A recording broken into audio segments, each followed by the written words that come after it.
وانت كن وان الدنيا كستك آليات سبحان الله مالك قدام بتم واني هذا مقاجة شيخ أنا ورمال جراني كيلو نسي دولار كوما كودانين بتمايلان لغاي سانيتي أما لما ولت كان قالي كن جري وان كان بربادتين أركا إرجعه أركا دجاجولا ما كله دين دبّسنا مو أنكر دبّسه ودبّسنا رازين همارا بوليان إسلاما كله نمر كوبدوف أكان دواراتي أكاسوما تيرو نمر كوبدوف اللي هدو وان دواراتي يجول كناف بوليوان إسلاما بكا أرجع ديني قد بنان دنيا ما لباسا نما ربيف كنيسة براسا.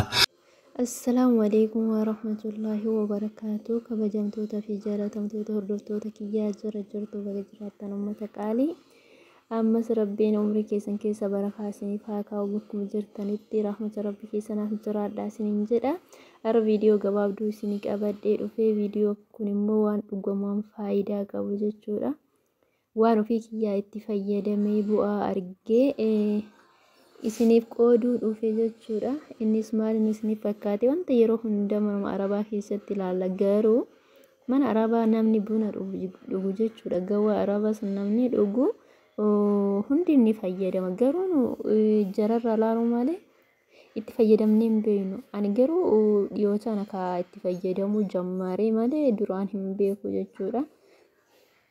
yeroo machaan na dhukkubu bana duruma fayyadamoo ture malee asirratti na dhukkuba dhugaa rabbi machaan qallaali mana dhukkubu gizee inni natti na jammaru jechuudha nama booya garuu waan kana eegi fayyadamoo jammaree wallahi dhibbatti na dhiise jechuudha turbii takka keessatti alhamdulillah na dhiise duraan imimmaan ijanan dhaabatu jechuudha bawwoon machaanatti kaananii ofumaan እና waan baay'ee bareedaadha jechuudha warri dhukkuba kalee qabdan warri kaleenis hin dhukkubullee ammallee tirullee baay'ee bareedduudha namni hedduun irraa dubbachee jira garuu ani dhuguma meedha dhugaadhaan hin laalee itti jarrabee jechuudha hedduu tokko jijjiirama irraa argadhe jechuudha baay'ee tokko dhuguma waan akkan qaaliitii waan akkan faayidaa qabdu jechuudha namni yeroo baay'ee keessattuu mataan isin dhukkubu amma ramadaanni dhufee jira rabbiin ittiin nu haa ga'u inshallah ramadaan illee nullee ittiin haa ga'u isallee nu haa ga'u nama isa keessa faayidaa argatu inshallah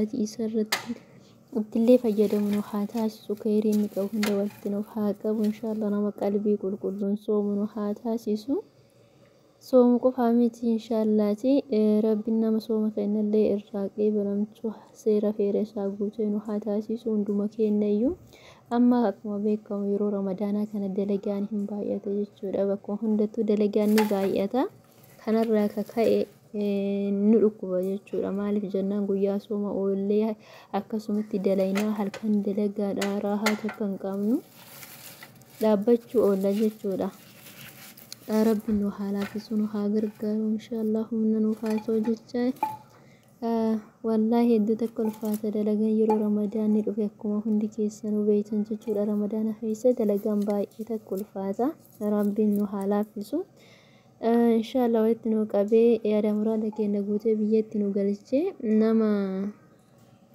أما مبودا نما في دلائدو توامتي نما في فو دلائدو قدراتنا حتاسيس ما ربي هركا رحمة نسابة لا راحين دنداجة شودا نستاسيسو أنا أوبليانتيا كان أول قبته شودا دلقانو تلفاتوني أكسم رمضان وجيني يرو لقونو تلفجة شودا كانوا ركوبو ini nuraya udide أكسم مو garaan dhukkubu yeroo nuti dhufu garaan dhukkubu duni dhukkubu baay'ee tokko dawaadha waan kun yoo fayyadamteen jechuudha hedduu takka dawaadha wallahi hedduu takka bareeda achi fayyadama ammallee bowwoon jechuudha bowwoon hunduma kenna yaani nama muraasa malee yoo ta'e ramadaana keessa nama bowwaa faccamataan kun maaruufa hatta ijoolleen dhiirallee jechuudha bittanii yoo itti fayyadamtaan indoomas warri على دليدان هو أخيسا زي رمضان تكون ما يويا إن اتفاجئ ما لا سنجر ولا بايتو بريد درا إني سمال يوجد زعفران زعفران إسا كان جيتشورا كنو حقو مكانا bishaan ho'iftanii bishaan danfee jechuudha akkuma nama shaayii danfifatuutti bishaan ho'iftanii haguma kana kubbaayyaa keessa keessanii bishaan itti qicanii dhugdan jechuudha. Baay'ee tokko jijjiirama isaa argitanii. Nuti kana namni wallaalaan jira yaadu mana arabaa keessa guutee jira. Ofiifuu bitachuu hin dandeettanii ol guddatee qarshii 100 hin caalu jechuudha. Garuu waan biraatiin adda inni jechuudha wallahi. Gatiin isaa marra qaaliidha. Garuu wanni isa keessa jiru homa xiqqishuu wayiiti jechuudha. Kun akkatti bishaan itti dabalatanii akkatti dhugdan jechuudha. Gizuma mataan isin bowwaa facoo qofa osoo hin ta'in yeroo bira susudhuudanii bareeda jechuudha. Kun dabalataan viidiyoo kana haga dhuma laalaa. Assalaamu alaykum wa rahmatullahi wa barakatuh. Obboleen Islaamaa waan ajaa'ibaa tokkoon isiniif hima. Waan dawaa ajaa'ibaa subhanallah wallahi dawaa ajaa'ibaati maashaallah. Dawaa kana dhiyoo kana Sheek Anawartu himuu ture. Sheek Anawar dawaan isaan himan sun akkuma agartan kan obboleen Islaamaa za'afaraan jedhama. Za'afaraan jedhaniin. Wanti kun waan addunyaa keessatti qaaliidhaati subhanallah maallaqa guddaan bitamu.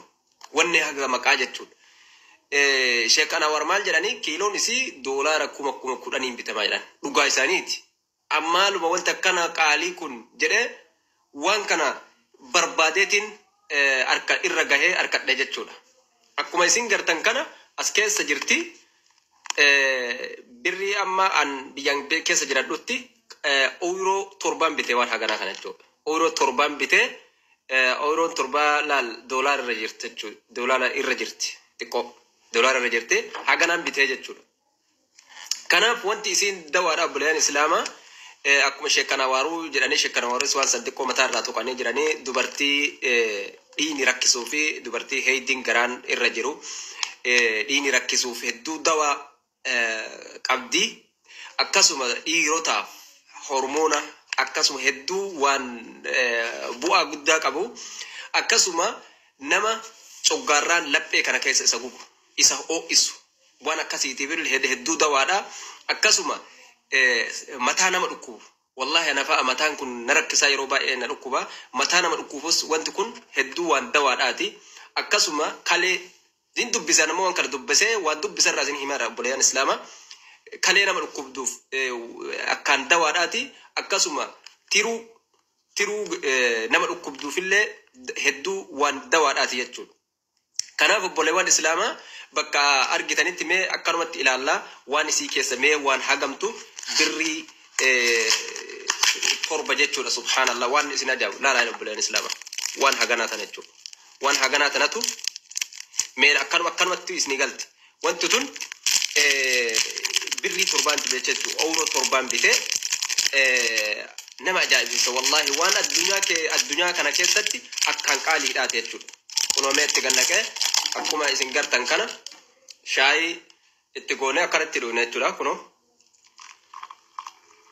akkuma gartan kana obboleen Islaamaa. Kanaafin obboleen Islaamaa bakka argitanitti dawaa hedduu gaariidha. An dhugee jirallee as durallee dhugee jira. Itti fayyadamaa isinin jedha obboleewwan Islaamaa. Kanaafi hedduu waan dawaa waan faayidaa qabu keessattuu mataa nama dhukkubuuf tiruu nama dhukkubuuf kalee nama dhukkubduuf. Assalaamu alaykum wa rahmatullahi.